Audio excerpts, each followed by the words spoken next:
on the beachfront, you will see like every single store they sell the same thing, the same item. Like everyone will sell like the beads and the shots and the hats and the spades and all of that. And the saddest thing for me is when it comes to the micro businesses, and especially when people own stores, it's like nobody took the time to tell them that the word scarcity actually can increase the price of your product. And I'll tell you why. Just say there's 5 of you are selling everything, then the price becomes a very important topic to the guy that's going to buy, because he's going to say, you got it for 5 rand, can you give it to me at 4 rand? Then the other guy will negotiate down to 3 rand. And we know in business, being the cheapest is not the best for your business, right? You don't want to be it's like a sure way for you to fail. You don't want to be the cheapest person out there, right? But what you want to do is differentiate yourself from everybody else.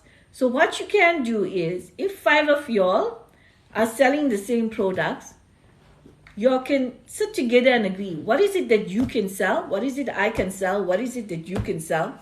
And you create a scarcity over there. So when the client is coming past, one guy's only got necklaces, the other guy only got shots, the other guy only got spades, and the other guy only got sun hats. And you will be forced to pay that price because there's nobody else selling it at a cheaper price, right?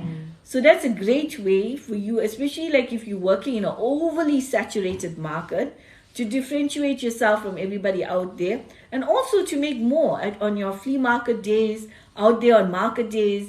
You know, it's like I just wish people could get this. I just wish like young entrepreneurs that are setting up their gazebos and tents, and they all look at one another and they're trying to outprice one another. No, don't outprice one another. Just work smarter. Outsmart the people, right? I think that's good advice. It was. It was very good. Unfortunately, we can't reach everyone out there and tell them this good advice. Yeah. But hopefully, step by step, we will get there. You think, Corey?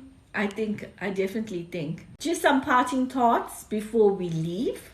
Your mental health is very, very important as an entrepreneur, right? You have to feed your brain. If you feed your brain with hope and you feed your brain with creative ideas, and you're around creative people, and you're around people that not only, because you can be around people that think big but do nothing. So you need to be around people that are doers, right? You can see them out there in the marketplace building. They got their construction company. They got their boutique stores happening. Yes. You want to surround yourself with people like that, right? So very important. And then I just found, like, also in business, when you're around people that are doing, there's very little time for you to be negative, right? Because you're so busy working. And while working, also think long-term, short-term. Long-term, short-term, right? So while working, I'm always thinking, you know what, long-term, what is it that I can create?